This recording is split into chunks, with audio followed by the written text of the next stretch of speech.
Welcome to a new podcast where we're breaking through and breaking it down with a new girl. Your host, Dawn Piercy. She goes by a certain format, so she has to follow the format. Welcome. This was good, like I said. Hey, are you driving right now, Mariano? Yeah, I'm ready, bro. We're live. Okay. Welcome to Mariano Big Dog's Corner, exclusively here on a new podcast. I am Dawn Piercy, your host, with co-host Mariano Mendoza. We're bringing you comedian, actor, writer Robert Zapata. Now, Robert, welcome to Big Dog's Corner here on a new podcast. How are you tonight? I'm doing great. It's honestly, I'm honor to know Mariano Big Dog. I've known this guy for years. Dude, man, he was when he was a night. And actually, well, how old are you back then, Mariano? Like 20.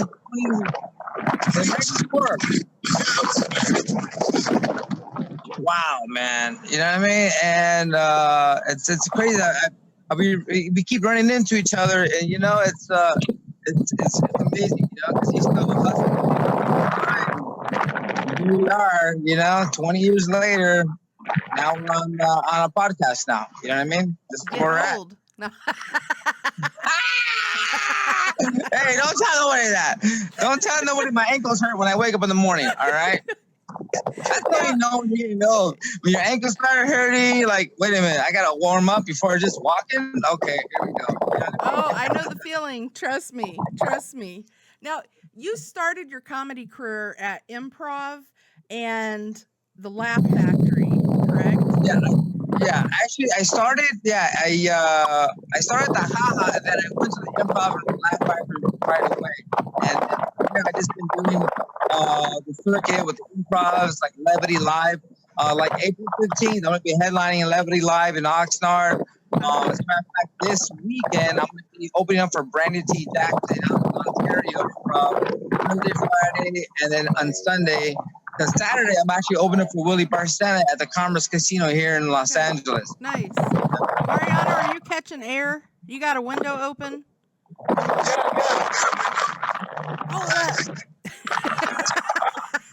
Oh, the window. Oh, here you go. Yeah. It sounded like there was a hurricane in the background. I know, right? Okay. Yeah, you know. I should have put the fan on. Yeah, I'm over here in Ontario. Can you hear me now? Tell us how you got started in comedy. Is it something that you've seen yourself growing up wanting to do? Is it something that you just said one day out of the blue, I want to be a comedian? How did you know what? start? It was weird. I used to have these dreams when I was a teenager. I used to always watch stand-up comedy. I was, you know, but I never really had the wanted. I didn't have the inspiration. The hell, I'm messing up right now. At the time, I wasn't into. I mean, I just watched it, you know. But I used to have dreams of a comedian, but there was never a face. It was but my material, you know. And then when I went to college, everybody was encouraging me, dude, you got to be a comedian, because I used to always act like my friends. I used to impersonate my friends, and I would pick the little nuances they would do. They were like, dude, that's not me. And everybody was like, dude, that is you. That's you right there. Dude, that's it. And they'd be like, no way. And so then I was like, you know what? Let me give it a try. So I did like an open mic. Mm-hmm. And not knowing what open mic was about, I just got there at 5:00 in the afternoon at the LA Cabaret over here in Encino. And I remember going, wow, we have a show. Awesome, at 5:00. And I went up and everybody was laughing. I was like, this is great. And then I'm like, all of a sudden I'm like, hey, why is he going up? Well, why is he going up? Like, oh, this is open mic. What does that mean? Like, we're all comedians. Like, okay. But I had them all laughing, you know? Right. And so that's when I knew, like, okay, I think I can do this. And from there, I just started getting spots after spots, and then people like just showing me love. And I haven't looked back since. I've just been hitting it since 1997. Nice. Very nice. Now, I know you are known for drawing an international crowd for your offbeat sense of humor. Have you always been offbeat? in your humor, or did you become more offbeat as time went Well, on? yeah, yeah. Hey, wait a minute. You know what? I think I've always been that way because even when I was a kid, I used to make my parents laugh. I used to say stuff like I used to observe what's going around me, and I would point it out and go, "Hey." Like I remember years ago when Empire Strikes Back came out. This was '78, right? Yeah, I was 4 years old. Okay, and I remember at the Cinerama Dome. I shouldn't be telling my age, but who cares? You know, it's looking at Google it. Uh-oh, he accidentally hit mute. Hold on, let me unmute him. He there was he controlling the audience. I mean, the crowd because it was so busy. And I remember going like, looking at him, going, "Hey, mom, dad, why is he standing with his legs wide? Are his pants too big? He's trying to hold up his pants. Like, what's going on over there?" And then I started acting like, "Hey, you over here and you over there." But I'm like 4 years old, mind you, doing this. You know what I mean? I'm like, and then so I've always kind of been this way, I guess. Yeah. Now, it's always been this way. It is, you know. It's a good way to be. What can you say? Hey. Yeah, it keeps me young, you know? Right, absolutely. Now, tell us about the special you've got going on, Robert Zapata, If the Bob Shoe Fits, that you're have a special on right now. And where did you come up with Bob's shoe? Did you take Bob's shoe, or did Bob give you a shoe? Well, Bob's shoe was something that I had other comedians used to call me, "Hey, Bob's shoe." Yeah, I'm like, "Oh, that's cool." Like, you know, thanks, bro. You know, like I was like, why, you know, and because my name, Robert Zapata, Robert Bob's shoe. Yeah, and so then I started going like, you know what, that's actually pretty funny. So I started saying that in my act, and people were like, "Oh, that's hilarious," because you know, at first they don't get it. Like half the crowd won't even get it. They're like, "What?" Then I have to explain it, and I go, "Oh." Then I blame it on, have you been drinking? You know, like, and then have you been smoking? No. So that's where it comes from, you know. And so my album is called "If the Bob Shoe Fits." It's on iTunes. It's on Spotify. It's on Google Play, Pandora. And you can buy it right now. I just put it out like maybe a month ago, as a matter of fact. It's fairly new. I also put it up on your bio too. So after the show, everybody go to Robert's bio on a new podcast, Mariano Big Dog's Corner, and you can check out Robert Zapata, If the Bob Shoe Fits. You got to do it. If the Bob Shoe Fits. Yeah. Yeah, because, you know, I wear a size 10 and a half. I'm only 5'4". No, I don't wear. I'm 5'4" too. No. I'm actually 5'4" and a half.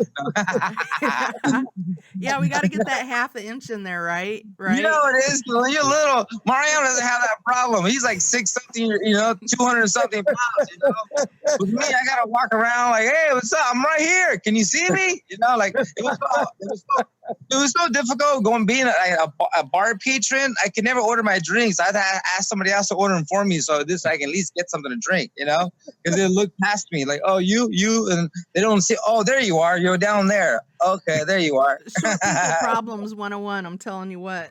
But you know what? The benefit of being short is when you fly, we can sleep, take a nap. That's awesome. Right. Yeah.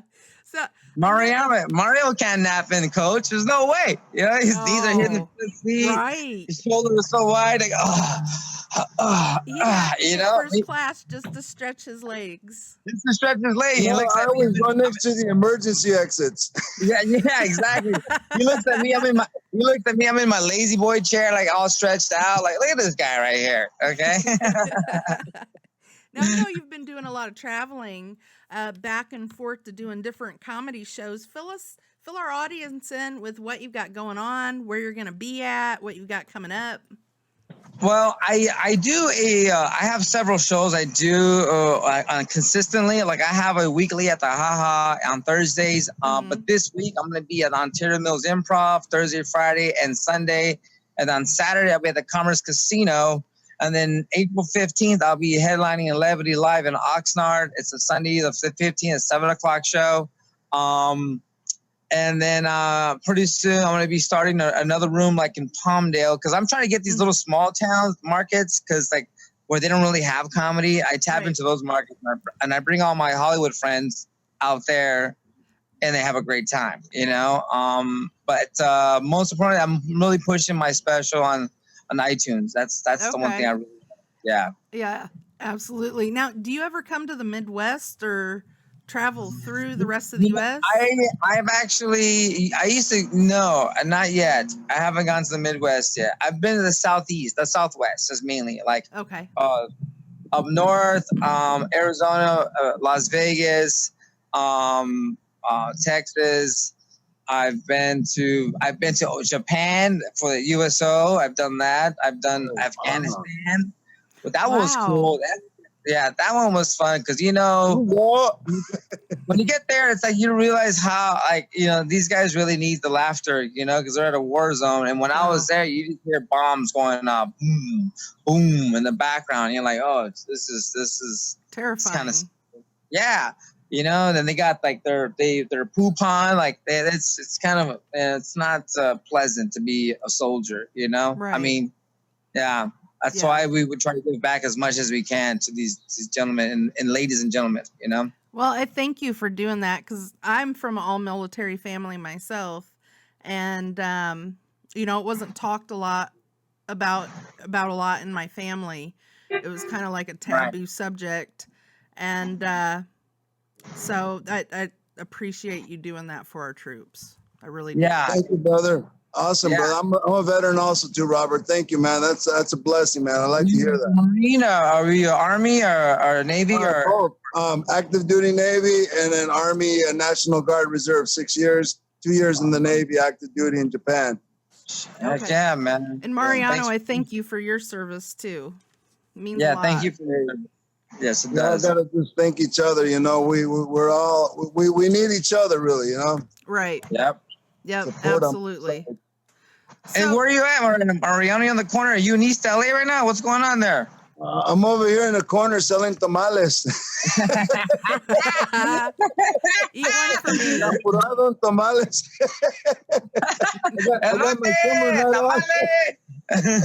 Quesadilla, right? Have you ever been to the hood? You ever been to like all the Mexican hood is where you? Bro.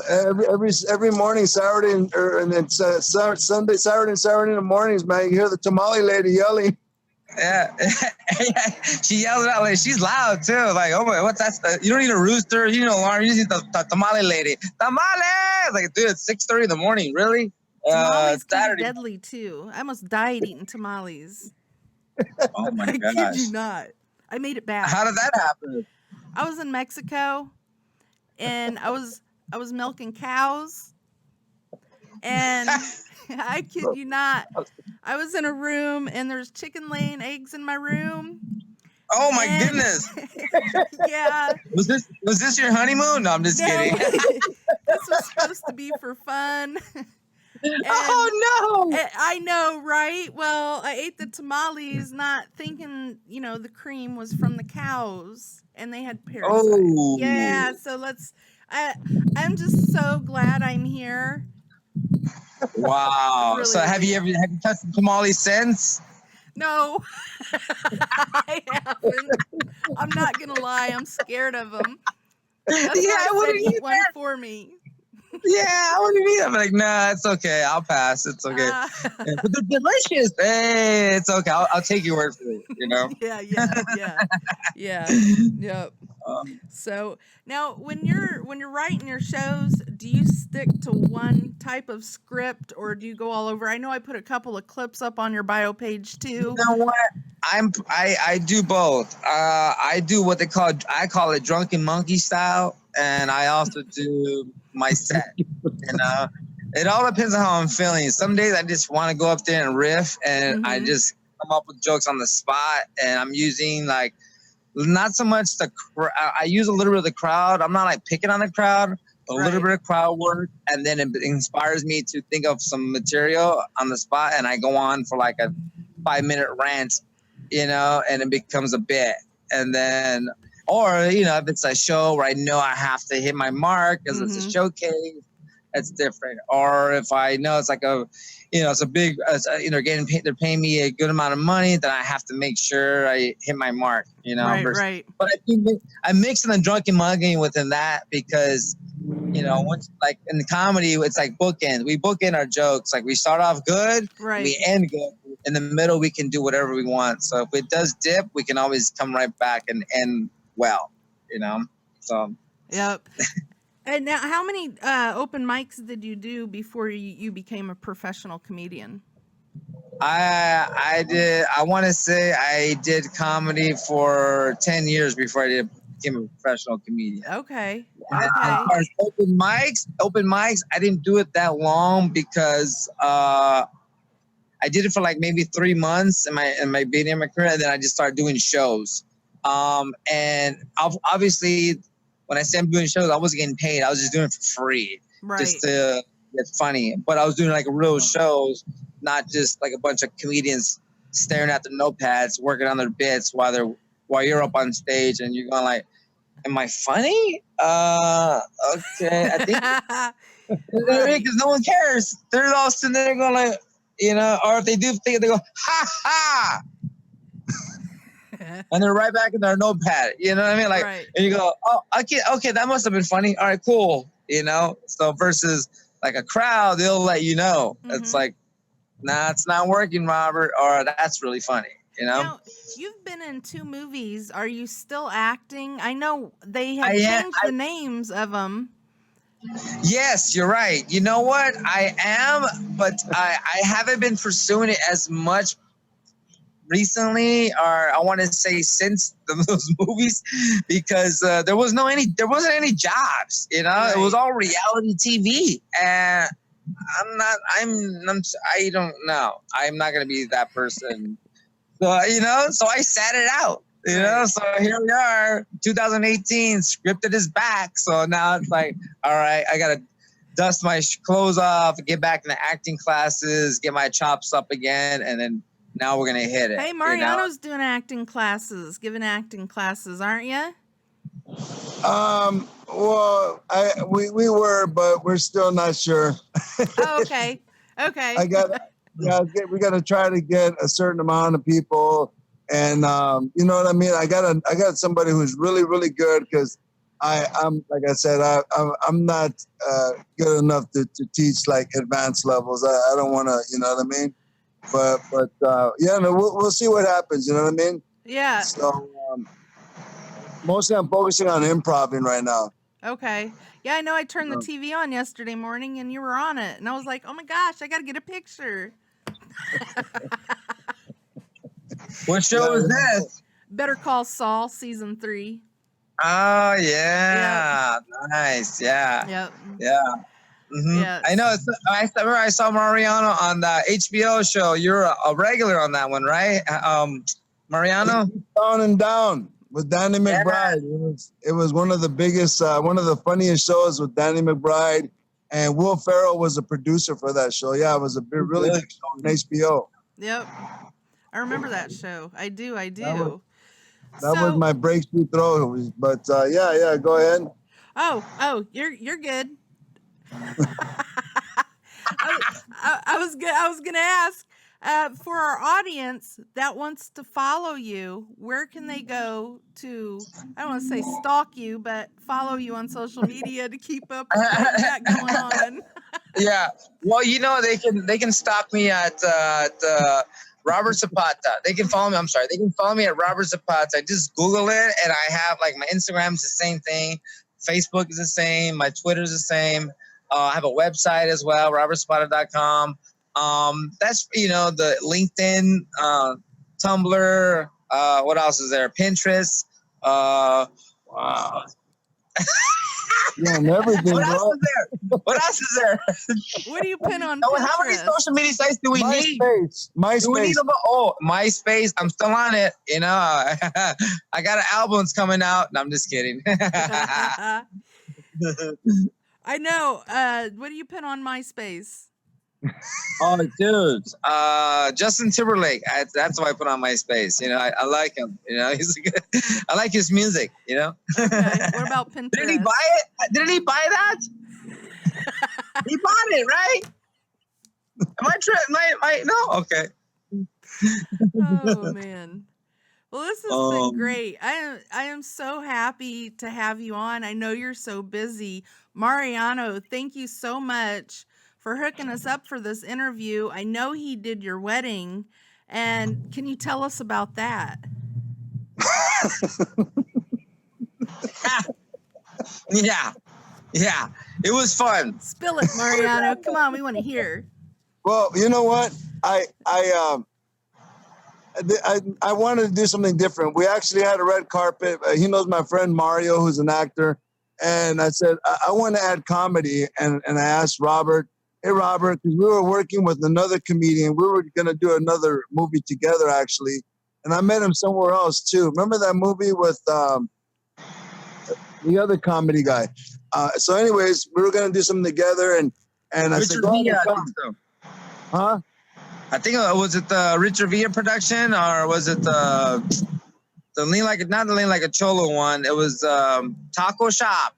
Yeah, Taco Shop. There you go. Yeah, and Lean Like a Cholo. That both of those.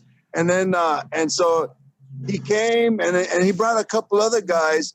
And Robert killed me. He roasted me. I don't know I was gonna get roasted, but he got it right on point. And he said, I was the first Mexican bodybuilder, world champion, blah, blah. And he just nailed it. And I wish I had the video. Everybody was laughing, my cousins, my aunt, because everybody knows how much I brag about myself, about being the first Mexican bodybuilder, weightlifter. I was the first. And then you know, I was always bragging about being the first. And then he killed it, man. He killed it. His friends were out there. His friends were a little bit, we didn't expect that. Yeah. They weren't ready for it. They weren't ready. They weren't ready for it. Like, oh, okay, this is kind of they were scared of the experience. I've done a wedding before, so I already know what to expect, you know, like, you know, because weddings are different, you know, they're a little, it's like you have to know the person very well, you know. Because I did a wedding one time where it was like the couple, they saw me at the club, they're like, I want you to do my wedding, and I did, and they did their dance, and so I made fun of the dance, and you know, they were laughing, but some people weren't, you know.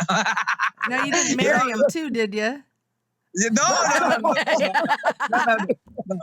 think the half were laughing because they didn't speak any English, you know. No hablas inglés, you know. So you're is it Yaqui Indian? Yeah, Yaqui. My grandmother is Yaqui Indian from Tucson, Arizona. Okay. My best friend lives in Tucson. I was born in Phoenix. Nice. Oh, really? Yeah. I was just in Scottsdale like a month ago. Okay. Yeah, like it's okay. My other sister's in Kingman, up by the Las Vegas area. Yeah. Kingman, Arizona. I was just in Vegas like a month ago as well. I was in Scottsdale, then I went to Vegas right afterwards. So yeah. Nice. Well, it has been great having you on. I want to thank you for being a new guest on Mariano Big Dog's Corner, and you definitely made me laugh. Thank you very much. You're welcome. Absolutely. Okay, great. And please come out. You should come out to my events too. I love to have you out, Don. Yeah, absolutely. I will. I'm going to be in California probably about 60 days. So I'll have to. Okay, great. Yeah. So, well, this has been a new podcast. Okay, I ended the live. All right, Robert. Thank you, brother.